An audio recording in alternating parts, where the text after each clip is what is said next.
Devin Booker, the first NBA player to record 40 points and 10 fouls in a finals game.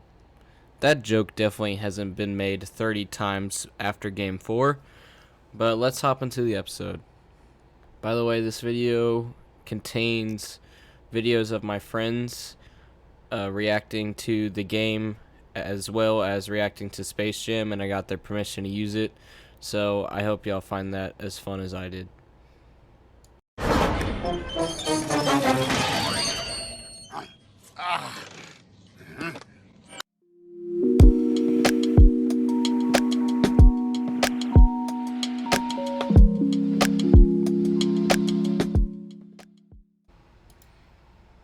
Alright, and we should be live. Welcome back, ladies and gentlemen, to Nathan episode 7. We got a lot to talk about today. As you may be able to tell right off the bat, the background looks very different.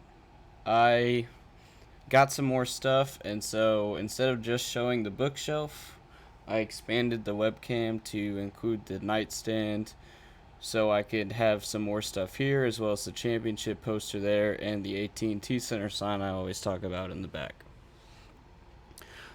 Also, this is the first episode where I'm going to be focusing a lot on audio, so if there's any video that I end up talking about, I'm going to try my best to explain it while talking about the audio, because as you can see here at the bottom for y'all that are on video, the podcast is now available on Spotify, Apple Podcast, Google Podcast, iHeartRadio, as well as some other services such as Anchor, Breaker, and Radio Public, and all of those will be in the links in the description on the YouTube video.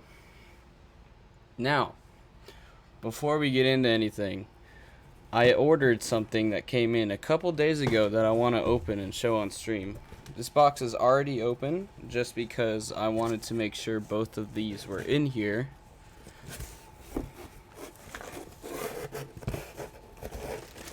Also, I forgot to mention we are starting a little bit late. I know I said Sundays at noon. We're recording at 3 right now today because we were originally supposed to have a guest, but he did not end up showing up, and so we are recording now. So that's rather unfortunate, but it is what it is, so we're just going to continue.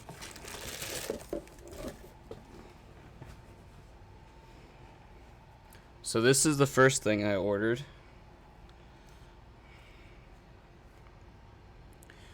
Now, when you picture the conference finals trophy, what do you picture? You picture a basketball on a pedestal with something written on the bottom. And so that is exactly what I've ordered here, except obviously a lot smaller. So I'll go ahead and show the camera now. And if you can read the text, lighting's not very good to read the text because camera's not focusing on it. But the text says Milwaukee Bucks Eastern Conference Champions 2021, because the Milwaukee Bucks are indeed the Eastern Conference Champions of 2021, and I have been going for them for a while, and I predicted at the beginning of this season that they would end up going to the finals, which they have. And it looks like they are also going to win the championship, which we are going to talk about here in a second. So let me go put this over here, and then I'll show you the second one.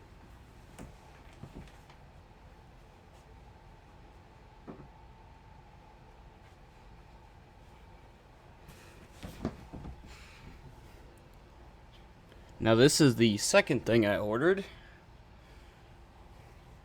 It is a golden toilet. And if you can read the text again, it says Nathan Loser of the Week.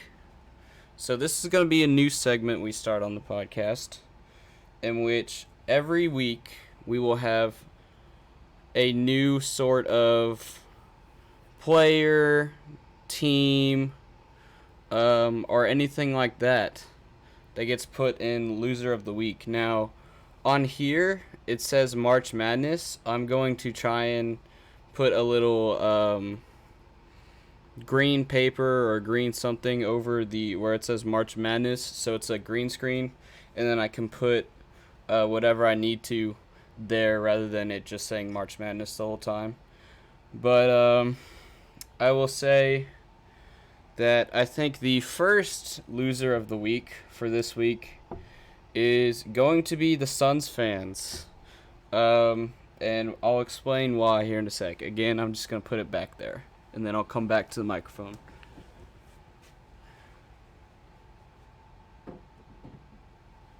Say that one more time.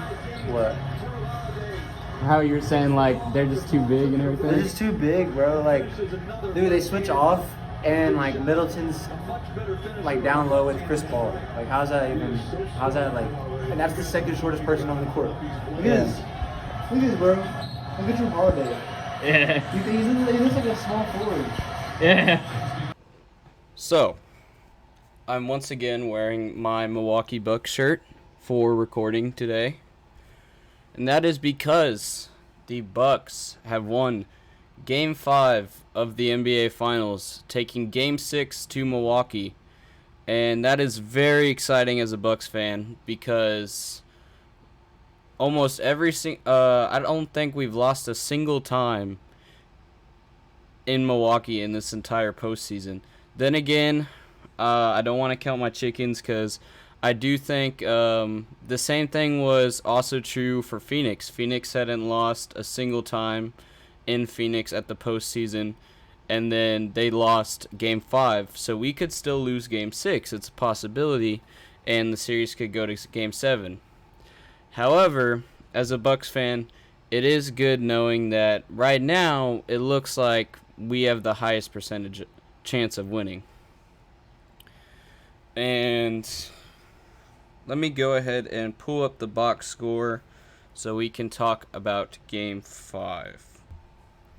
So I was working while this game was going on, but I did get to see a little bit of the first quarter and a little bit of the fourth quarter. I didn't get to see any of the second or third, I'll be honest, because I was working. I have a 9 to 5. This is not what I do for a living, although it is what I would like to do for a living. And we'll talk about that later. Basically, the Bucks just shot the ball better, and there isn't much to say about that. If you look at their shooting percentages, every single player on the Bucks shot 60%. Suns, every single one of them shot 50%. And much like Game 4, if we go to the rebounds, the Bucks won the rebound battle, and that is a large part of playing basketball, as well as turnovers. And the Suns, just Game 4 and Game 5, have had a lot of turnovers. The Bucks ended up having more turnovers in Game 5, but it was, I would say, the turnovers were at less crucial moments, is the best way to put it. The Suns, in Game 4, Chris Paul slipped and gave the ball up in the fourth quarter when they were down by 2 or 3, I can't remember, because Game 4 at this point was a couple days ago. And then Game 5, Devin Booker tries to take it up, tie the score in the fourth quarter again, and Drew Holiday steals the ball, takes it, and alley-oops it to Giannis for one of the greatest finals highlights. So, Drew Holiday, once again, I talked about last episode, sometimes he doesn't get offense done, but he's an absolute god on defense. As a point guard, he had 3 steals and 1 block, as well as 4 rebounds. Whenever I look at 4 rebounds, 3 steals and a block, I think of like a small forward. This is our point guard.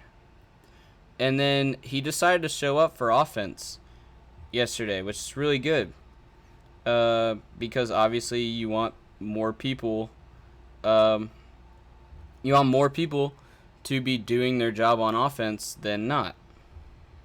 So Drew Holiday goes 12 for 20, scoring 27 points, combining with Chris Middleton, who went 12 for 23, scoring 29 points. And then Giannis going 14 for 23 with 32 points. So right there, you have 90 points from your main 3 guys. And then you have Connaughton as well, going 66% from 3, which is something you always like to see because 3-pointers, especially from Connaughton, is what helped us win Game 4. And then Bobby Portis played 19 minutes, scoring 9 points. And I really wish that we would change up our starting 5. I think that it would be better. Again, if it's not broken, don't fix it, because we are playing in Milwaukee for a 4th win. However, and this has been said ad nauseum for multiple Bucks fans, I think it would be a better idea if we put Giannis in at the 5 and Bobby Portis in at the 4 and took Brook Lopez out. Because I was talking last week that Brook Lopez is not doing his job as a center, and he keeps trying to shoot threes like he's Curry. He's a center. You can't be shooting threes on every single possession when you're a center.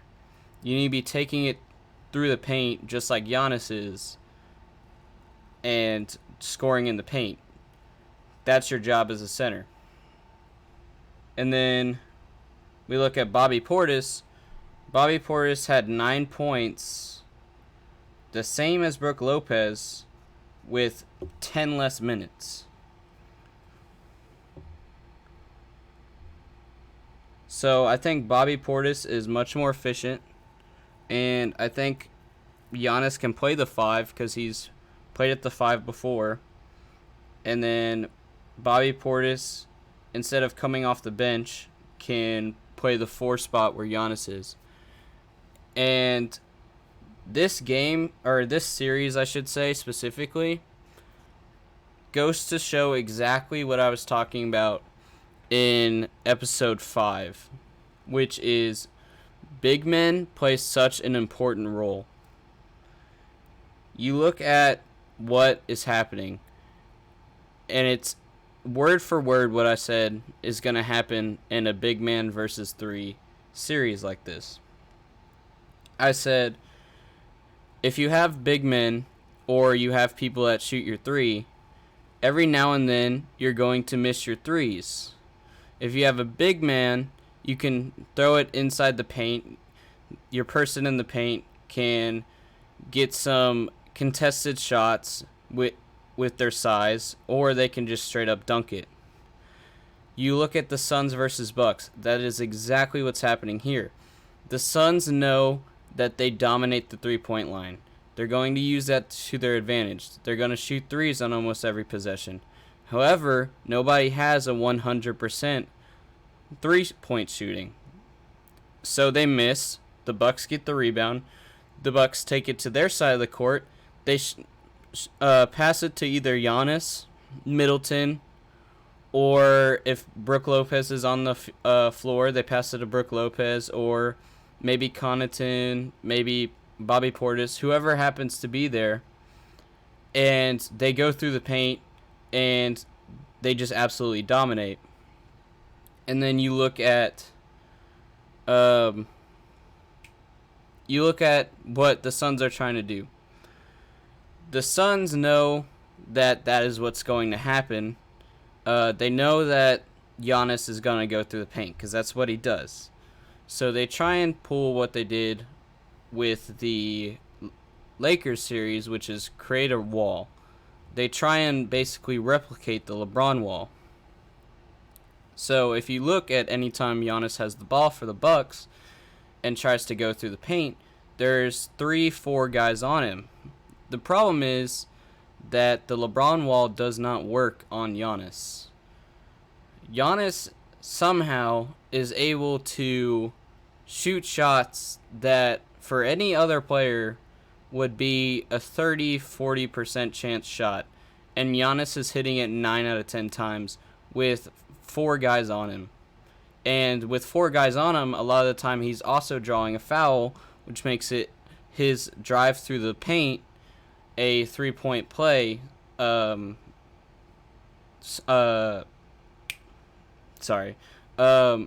makes his drive through the paint a 3-point play most of the time because he's able to draw a foul if there's 4 guys on him. And so the Suns just don't have an answer for it. Game 5, they started to actually push back. Game 5, the Suns started to have an answer for Giannis. Mike Budenholzer, as much as we clown about him being a bad coach, noticed this, pulled Giannis out, drew up some new plays without Giannis in it, and that confused the Suns. The Suns didn't have an answer for this new offensive plan, and so we were able to go on a run. And then once we had that run, we put Giannis back in, and Giannis did what he does best, and we ended up winning that game. And I don't know what else I can say about the Bucks Suns that I haven't already said in the last 2 episodes. We've talked about the Bucks Suns a lot the last 2 episodes because that's what's been happening most recently. But that pretty much covers it. If it's a paint versus 3-point line battle, to me the paint is always going to win, because the paint, if you have a big guy on your team, you're going to be more successful and have a better shooting percentage going from mid-range or foul line or within the key than beyond the arc. And it's as simple as that. And next game is Game 6. We win Game 6. It's in Milwaukee. We get a ring in Milwaukee. And it's going to be very exciting, and I'll be very happy. So, real quick, I forgot to mention at the very start, I said I'm focusing on audio. So, again, the podcast is now available. It's streamed here at Twitch, twitch.tv/EasyGingy, Sundays at noon, unless a conflict happens like today. They're uploaded in video form on the Gingy YouTube channel. That's GINGEYYY. It's also available on Spotify, Apple Podcast, Google Podcast, iHeartRadio, Anchor, Breaker Podcast, and Radio Public. Ryan just said you're mad cute in the chat. Thank you, man. Here, let me pull the chat box up for Twitch, because it is, for some reason, it is below where I want it to be. There we go, Ryan. Your chat should appear now. And so, I wanted to go ahead and say that with the podcast being on Spotify and everything like that, I would really appreciate if you guys shared the podcast where you could. All of these links are going to be in the description to wherever you see or wherever you watch or listen to your podcast. Now, Anchor, which is powered by Spotify, has sort of a partner plan, much like YouTube has. YouTube's partner plan is once you hit 1,000 subs, you can get advertisements. Now, I'm only on 82 subs on YouTube right now, so I'm very far away from getting monetized on YouTube. However, on Spotify, once you have 50 listeners, Spotify starts sending you sponsorships that are powered with Spotify or partnered with Spotify already, so that you don't have to go looking for sponsors. Spotify just sends you sponsorships if you want them. Now, this happens at 50 monthly listeners. As I'm recording this episode, we're already on 12 monthly listeners, and we only have 2 episodes of the podcast on Spotify. So I'm hoping that if y'all enjoy my content, and I'm putting out content that y'all enjoy, y'all can share the links to Spotify or Apple Podcast or wherever you listen to this podcast, and hopefully the people you share it with share it as well, etc., etc., and that will help me out, and then I can make better content for you guys. I can get a better webcam, better mic, that sort of thing, and then it just makes me be able to put more into the podcast, so it's more enjoyable for y'all again. But anyway, let's get back into talking basketball. So let's talk about the U.S. Olympics. I had originally said in episode 5 or 6, I don't remember, that the U.S. Olympic basketball team was absolutely stacked. Now, let me look at their most recent games, because they've lost 2 exhibitions against Nigeria and Australia. They won against Argentina. The USA men versus Australia second exhibition match was canceled. And tonight we play Spain in another expedition. Now, everybody's saying that the USA team this year sucks because they're losing exhibitions. I personally disagree. I think that this is a good case of why waste your energy if you don't need to. Okay? And obviously people are going to be watching the expeditions because they're watching the expeditions now, and that's why people are saying the U.S. Olympic team sucks, because they're losing these exhibitions.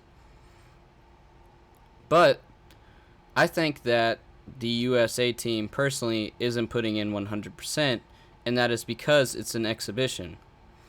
Okay, people like KD especially are coming right out of the playoffs, and they're conserving their energy for whenever the games actually count. And people that are usually on the U.S. team aren't on the U.S. team now for that exact same reason. You may say, why isn't Trae Young on the U.S. team? Why isn't LeBron on the U.S. team? Why isn't Anthony Davis? You know, all these players that are like really good, why aren't they on the U.S. Olympic team? And it's because, look at what happened this year. In order to get the NBA back on schedule, we started the season almost right after the 2020 season ended, and that has led to countless amount of injuries because of not significant enough rest. And so LeBron and these other players are not going to play in the Olympics because they're going to use this time now to get a full rest so that it doesn't happen again in the 2022 season. And KD and these other players are in the Olympics, and I think they're doing sort of the exact same, even though they're still having to play. They're still playing, but they're not playing at 100%. They're probably playing around 50, 60%, so that they can still rest their bodies and recover, so that whenever these Olympic Games actually count towards medals, they can just go 100% then and get the wins they need.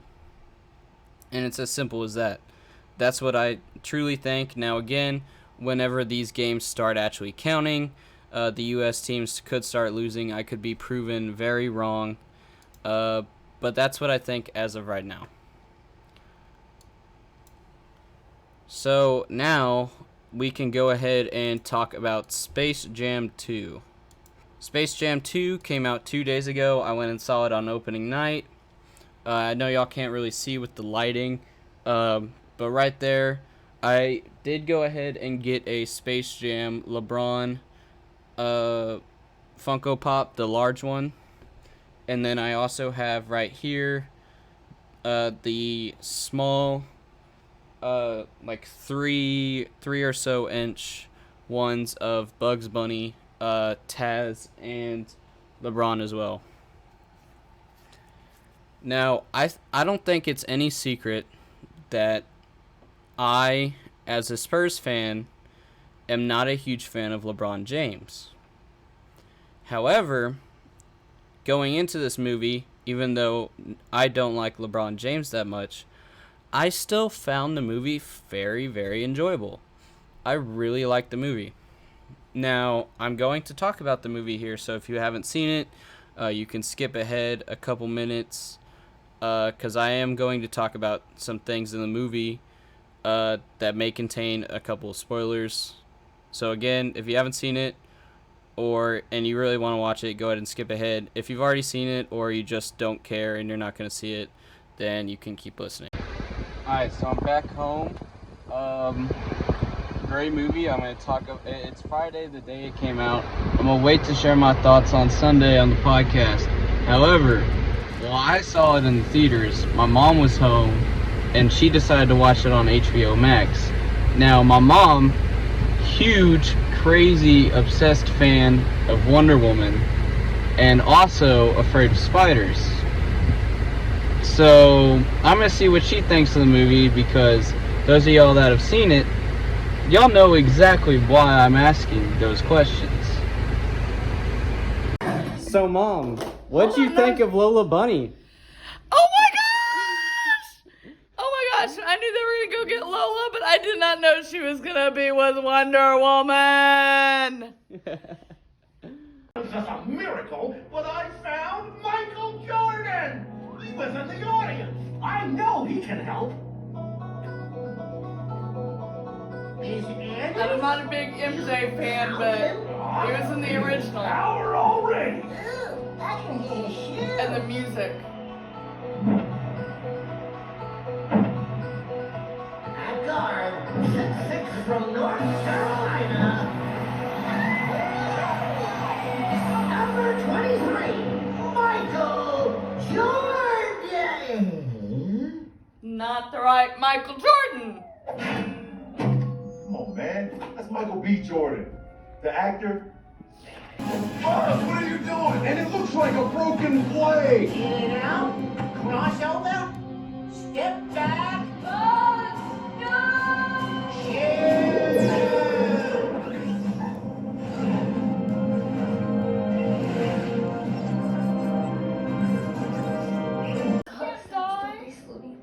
Oh, but wait! He's a Toon now! Toons don't die! Giving the people you love is fundamental, right? Croak, croak, croak. That's how he always died in the cartoons. Goodbye, Ron. He's a Toon now. He can't die. No. We did it. We're all back together again. Bugs. That's all, folks.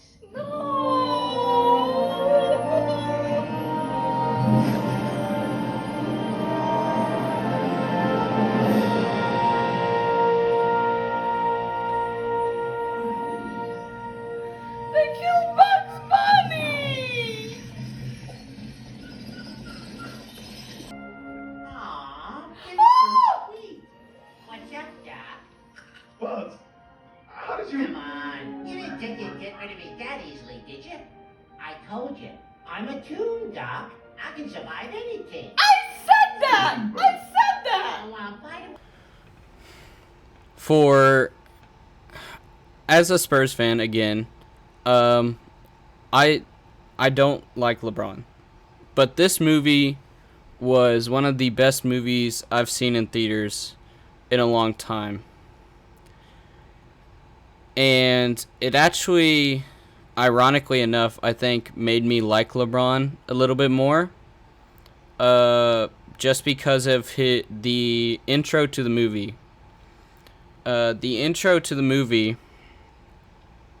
again, those of y'all that are listening, I'm assuming you've seen it already, so you know what I'm talking about. The intro to the movie shows clips of him while going through sort of the opening credits, I guess. Clips of him with Miami, Cleveland, the Lakers, and just showing basically his highlight plays. And as much as I don't like LeBron, you have to admit he's done some pretty incredible stuff. Now, going forward in the movie, I really like the avenue that they took. So, the avenue that the movie took basically was LeBron always thinks about what his team can do for him and not what he can do for his team. And again, maybe this is just my bias talking, but I think that's very accurate to the real world LeBron. Aside from some other players like Kyrie or Anthony Davis that he really had some good teammate chemistry with, I think that LeBron has always had the mindset and the ego that he is the greatest player to ever live. He needs to be the one that has the ball. He needs to play coach. People, always make the joke like, oh, LeBron is the GM for the Lakers. If he wants somebody traded, if he wants somebody drafted, that's just the way it is. Oh, my cat is hopping up on my chair here. Give me a second, guys. Hey, buddy. I'm trying to record a video right now.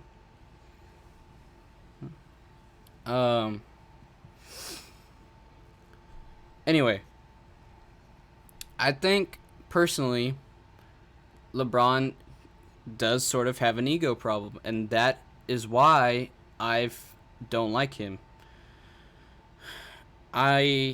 People may not agree with me, and people may say I'm a LeBron hater, and I will take that in stride. I think I am a LeBron hater because I don't like him. That's I can't lie about that. But it's not that I hate his playing. I think he's a very good player. I don't like him as a person. And the movie actually talked about that a little bit. And at halftime, actually throughout the whole movie, LeBron is saying, we need to do things this way. Y'all need to play basketball the way I play basketball. And Bugs Bunny is like, we're not going to do that. We're going to play how we play because that's what we do.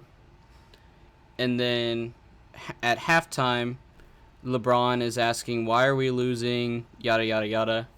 And Lola Bunny's like, well, we're trying to play the way you said. And LeBron's like, I was wrong. Let's play the way you guys play. And then that's obviously when the movie takes a turn and they come back, they start winning, etc. Now, I think that was really smart. I know that the movie had a lot to deal with like the father-son dynamic. That personally, I didn't really care about. I'll be honest. I know like that's supposed to be like a life lesson in it. Is like, don't make your children do what you want them to do. Like, let them do what they want to do. And his wife says at the very beginning of the movie, saying, your son doesn't need a coach, he needs a dad, that kind of thing. I'm not saying I didn't like it, I just didn't really care about it. I'll be honest. And then personal favorites for me in the movie, I'll just say the Michael Jordan twist was I can't even explain it. So again, if y'all have seen it, y'all know what I'm talking about. If you haven't seen it, basically at halftime, the team is down by so much that they say, "Oh, we need a miracle." And then Sylvester says, "Well, I don't know if this is a miracle, but I got Michael Jordan back. He was in the crowd." And then there's this smoke, and the Space Jam 1 music starts playing. And then the smoke clears, and it's Michael B. Jordan. So it's not the actual Michael Jordan.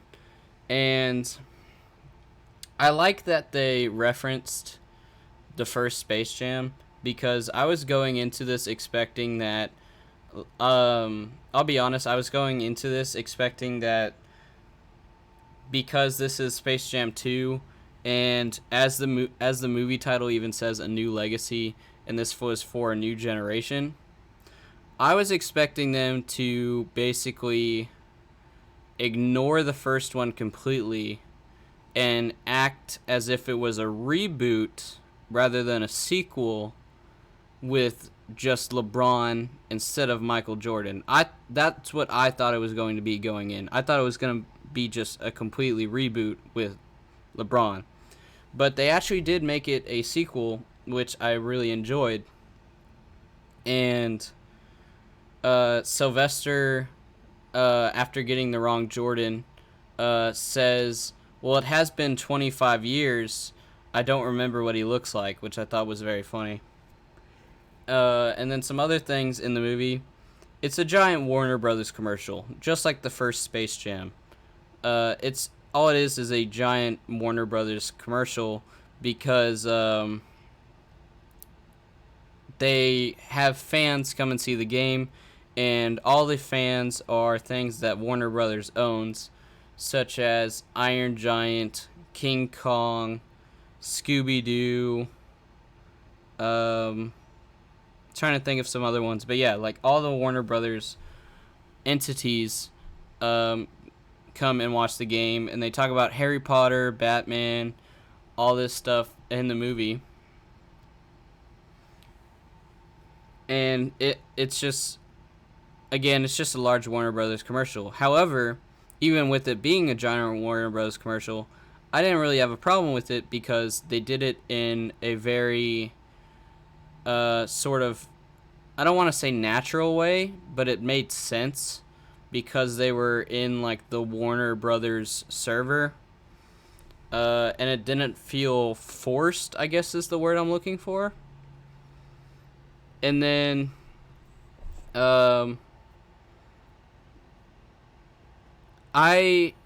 something that I would have liked personally, going back to the father-son thing, is you're already in a video game with a bunch of special effects. When the son switches teams and starts playing with LeBron, rather than Granny coming out with a new jersey, I think it would have looked cooler if like the jersey that he was wearing kind of like digitally like changed like on him. I think that would have been really cool rather than him just like switching shirts like a normal human. But trying to think of what else I had to say about Space Jam 2. Oh yeah, I really like how they brought Ernie Johnson into it, because then it felt like an NBA game a little bit with that. And then at halftime they had the NBA on TNT theme playing, which was really funny. And Ernie Johnson as well said, LeBron came back from 3-1. Can he come back from this? Which I absolutely loved, because even in 2021, 5 years after the fact, the Warriors are still getting shit for blowing a 3-1 lead, which I don't think they're ever gonna let that go. I think the Warriors blew a 3-1 lead meme is always going to be around, and I really like that. And then they also said in there, I forget which character said it, but one of the characters said he's the greatest of all time, and then another character said, that's still up for debate. And I like that they put that in there because everybody's always arguing about who's the GOAT. And I personally do not think LeBron is the greatest of all time.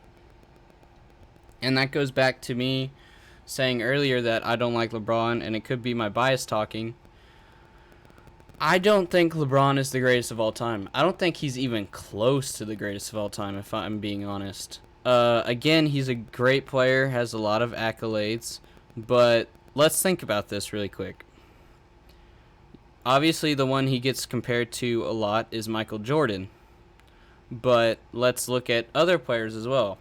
Not only do you have Michael Jordan, you have Larry Bird, Wilt Chamberlain, Magic Johnson, Kobe Bryant, Tim Duncan, all these players. And I know some of those in that list, especially Tim Duncan, y'all are like, why is this guy even in the discussion of GOAT? And I don't want to repeat what I've heard, so I'll link a playlist in the YouTube description. But there's this guy on YouTube that has a playlist called Making the Case, and it makes the case for every single player that has an argument for being the greatest of all time. And each player he makes a very good case for. He makes a case for Michael Jordan, he makes a case for LeBron, he makes a case for Wilt Chamberlain, and then he makes a case for Tim Duncan as well. Tim Duncan I personally like, and I know everybody's thinking, oh, you're a Spurs fan, you're going to have bias, but hear me out. Tim Duncan has 5 championships, all of them, the first one being only 2 years after he was drafted.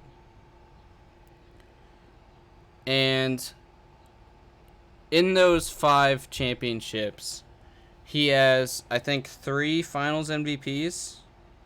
Let me look it up real quick. So Tim Duncan has 5 championships, 3 Finals MVPs, and 2 normal MVPs. And then Jordan has 6 championships, 6 Finals MVPs, and 5 normal MVPs. And then Kobe has 5 championships, 2 Finals MVPs, and 1 normal MVP. If you look at Tim Duncan's stats, he doesn't have like a very dominant season.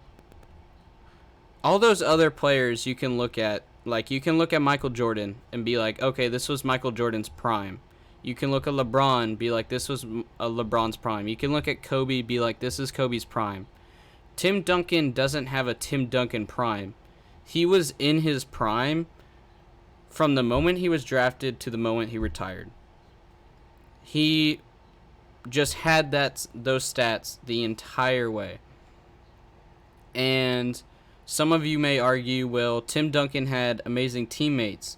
Those teammates are in the Hall of Fame. They helped him. He had David Robinson, he had Tony Parker, he had Manu Ginobili. How is that different from any other person that is on that list? You talk about LeBron. LeBron had Kyrie.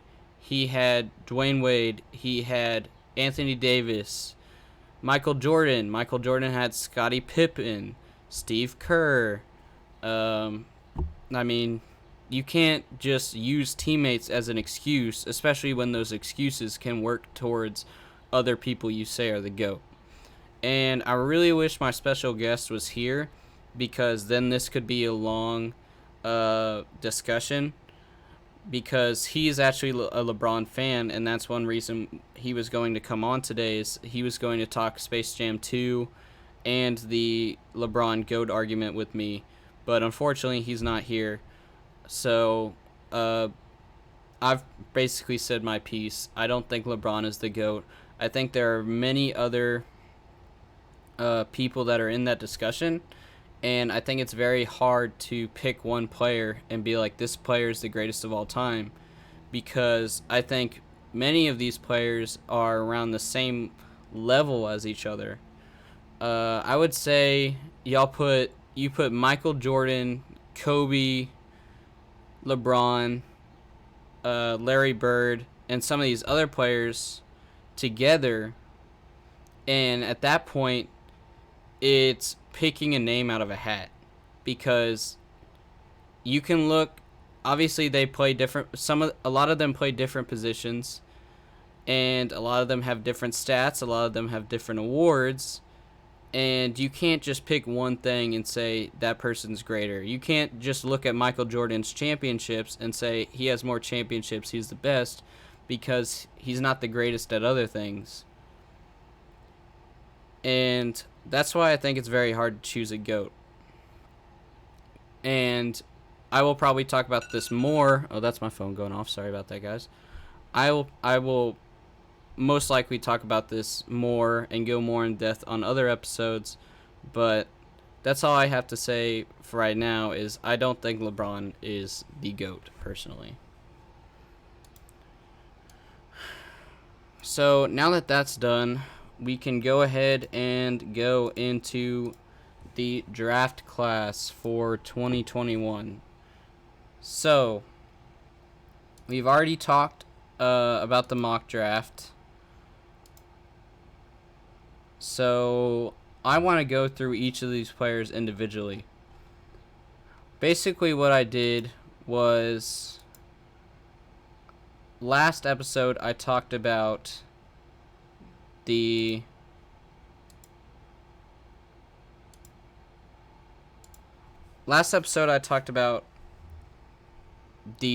team specifically, like, is this the right thing for the team?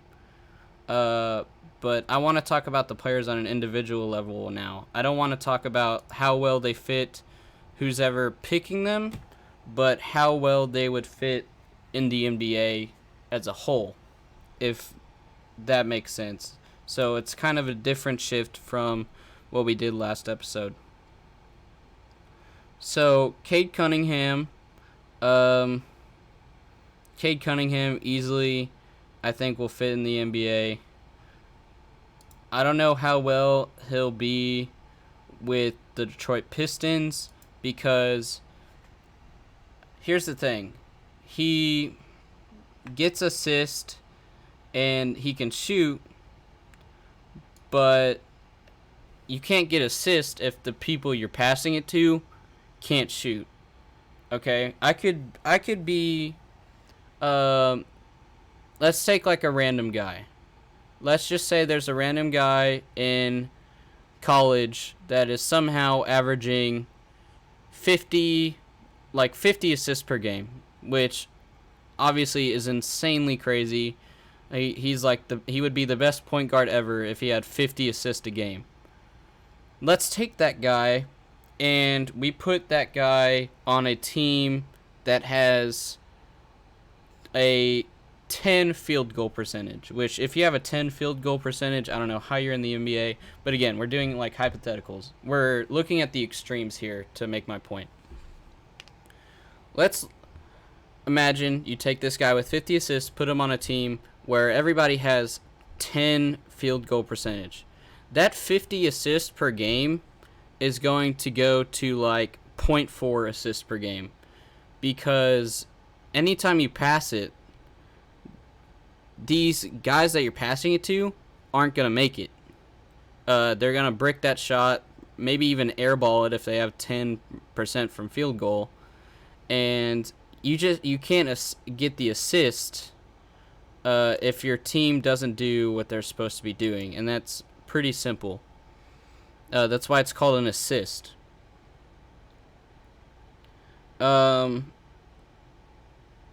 I don't have much to say about Cade Cunningham. Cade Cunningham is just a really good player, but again, he'll need to get some help so that he doesn't become a quote-unquote bust, because I don't think he's going to be a bust. I just don't think that he'll be able to play at the level that he should be playing at.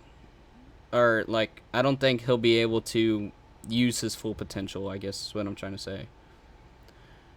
Jalen Green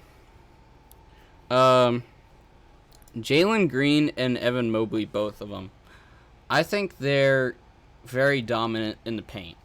And I've already talked about dominating the paint several times now. I think that he just does what he's supposed to do, and there isn't much to say. Trying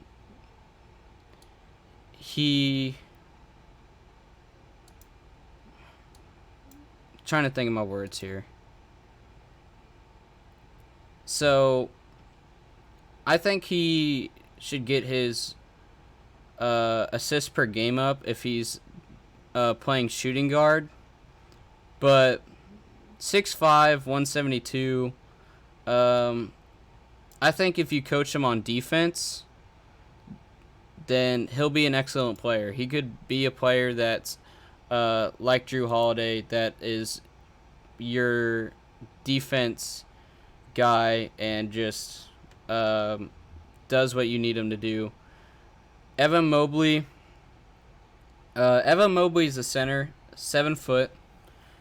However, if you look at him, he's very, very skinny if you watch his highlights. Now, again, he's still in college, so my advice would be to put him in the weight room, start working up his muscle, and then this guy could resemble Giannis, what Giannis is doing in the finals right now, and I really mean that. Look at his highlights in college. What he's doing, just like the Giannis versus the Suns, Evan Mobley has 3 people on him in the paint and still manages to dunk it and get the points he needs because he's 7 foot.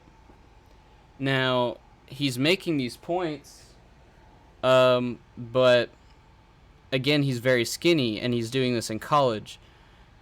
Whenever he's drafted into the NBA, I don't think what he's doing now is going to transition well because he doesn't have that weight. I don't think he'll be able to dunk or go through the paint as efficiently in the NBA because you have stronger, more physical players in the NBA versus college. Now, if you start training him in the weight room, put on some weight, put on some muscle, I think you could turn him into the next Giannis, where he is doing exactly what he was doing in college in the NBA.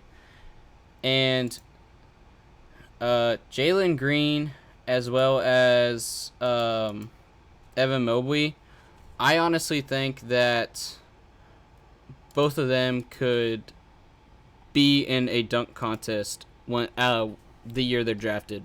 If not, maybe their second or third year in the NBA, but I really do think that one of them or both of them could be in the dunk contest. So Scotty Barnes. So even though he only was only on the starting 5, he only started in 7 games, but he still had the most assists out of his team. And he had more assists than Cade Cunningham and Jalen Suggs. And he has really great defense. So putting him on the Toronto Raptors, I think is going to be a really good move. Because he'll be playing with Kyle Lowry and Fred VanVleet. So he can keep those assist numbers and do what he has to do. Jonathan Kuminga, he's very young, so he'll have a lot of years in the NBA. He originally was a number 1 pick, if I'm remembering correctly, but his points per game and his shooting percentage started to go down, so that moved him down a little bit on the draft roster. And Jalen Suggs is a point guard. I don't think the Oklahoma City need another point guard. They have SGA, but you know, you do you, Oklahoma City. So so in the mock draft again, the Spurs show that they're going to try and draft a shooting guard. And again, I think that's really dumb. I've already went on the rant last episode. I don't think that I really don't think that we need another guard. We have so many guards already. We need big men. But if we look at this draft class, let's compare the draft class to 2003, 2009, 2012, 2013, or 2019. As you go through this draft class of 2021, I saw an article that said this is the best draft class since 2003. I don't think that it's the best draft class since 2003 because, again, we have 2009, 2012, 2013, and 2019. But I think it's on the level with those draft classes because if you just scroll through the mock draft, Cade Cunningham, Jalen Green, Evan Mobley, Scotty Barnes, Jonathan Kuminga, Jalen Suggs, like, you just keep scrolling through. Davian Mitchell, Miles McBride, Moses Moody. Any single one of these players could be an all-star. And that rivals the draft classes I just listed. So let's go to the draft classes that I just listed, and I can go ahead and talk about exactly. I can go into further detail about what I'm talking about. So let me pull up the draft classes real quick. So 2003, you have LeBron James, Carmelo Anthony, Chris Bosh, Dwayne Wade, Josh Howard. Like, you have notable all-stars on this team. You look at 2009. 2009, you had Blake Griffin, James Harden, Steph Curry, DeMar DeRozan, Drew Holiday. Like, all these guys are all-stars. You look at 2011. 2011, you have Kyrie Irving, Jonas V, again, the guy's name I can't pronounce, Kemba Walker, Klay Thompson, Kawhi Leonard, Tobias Harris, Jimmy Butler. These are all names we recognize as great players in the NBA. 2013, you have Victor Oladipo, CJ McCollum, Giannis, Steven Adams, Rudy Gobert.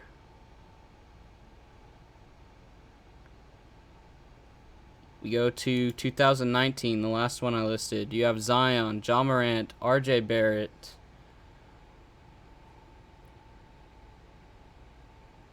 These are all, again, like I was saying, these are all names that we recognize. And these are all players that we know because they're amazing players. Now let's go to the mock draft. I think this draft class will be the exact same where every single player in this draft, we know who they are. Cade Cunningham, we're going to know who he is. Jalen Green, we're going to know who he is. Evan Mobley, he's going to make sure we know who he is. Scotty Barnes, Jonathan Kuminga, again, we are going to know these people's names. Like, these are the people that are going to be in the All-Star game in like 4 or 5 years' time.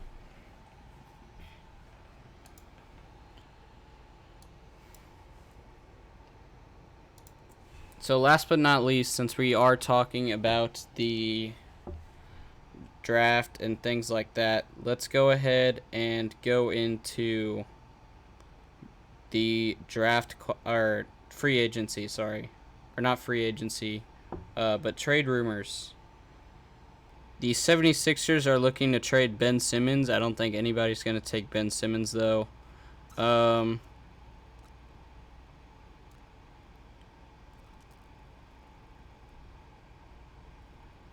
The Rockets are trying to get the number 1 pick for Cade Cunningham, but I don't think that's going to happen. If the Pistons do give away their number 1 draft pick, I think they're just stupid at that point. The Knicks are reportedly talking about getting Colin Sexton for Mitchell Robinson.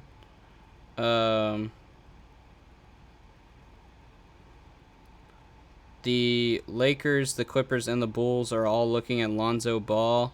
I think getting Lonzo out of New Orleans is a good idea.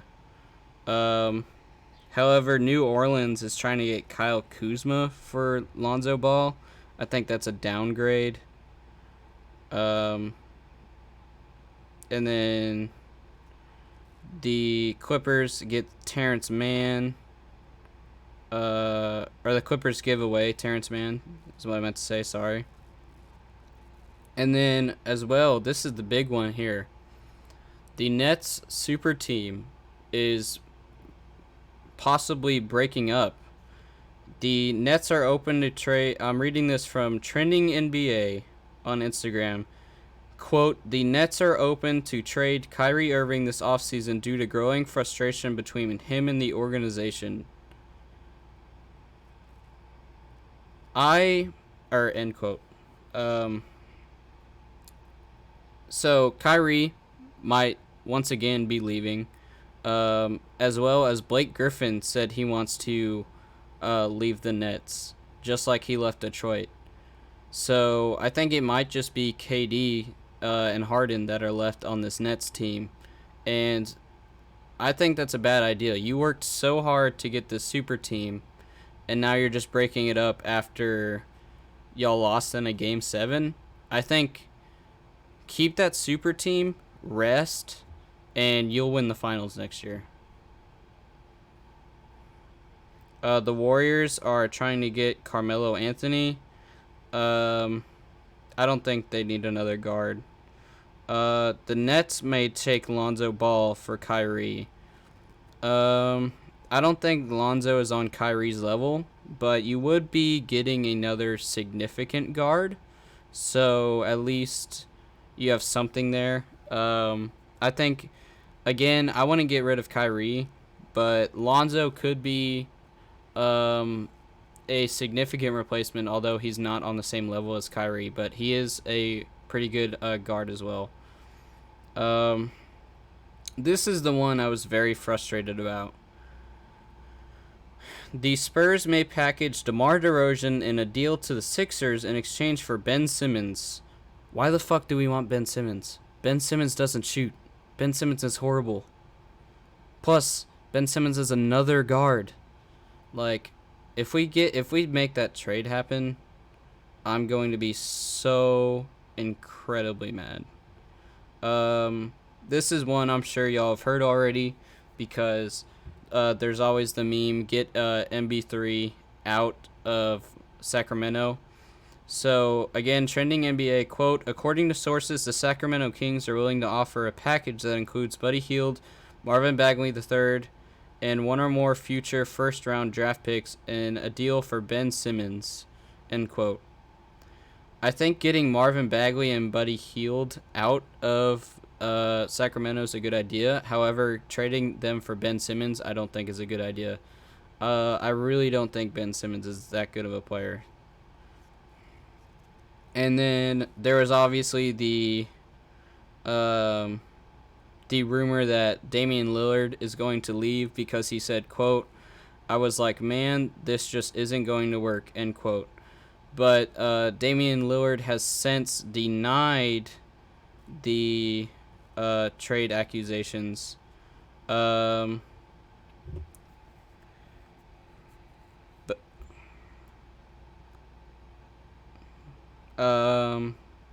Yeah, it's really weird with Damian Lillard. Like, they say he officially requested a trade from Portland, and then later denied trade rumors. So it's really confusing to decide, like, to figure out, is he being traded or is he not. But I guess we'll just find out later. The Warriors are planning to maybe package their number 7 and number 14 draft pick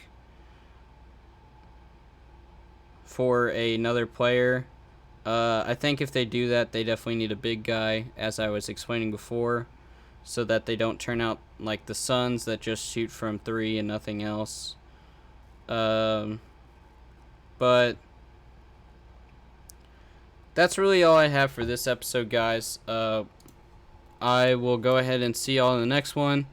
And again, if y'all enjoy the podcast, be sure to share it around so that I can start making some better content for you guys. And it would also really help me out. So that's really all I have to say. If y'all are watching on YouTube, like the video, share the video, etc. If y'all are watching in audio versions, please share the link to the podcast on wherever you watch the podcast. And if you're watching it live on Twitch, please follow the Twitch if you have not already, because it is the same thing as Spotify. Once you hit 50 followers on Twitch, you become an affiliate. I think right now on Twitch, I'm on 21 or 22, so we're about halfway there. So I'd really appreciate it if you guys could get me up there. But anyway, that's all I have to say. And that's Nathan Budnett. See you guys.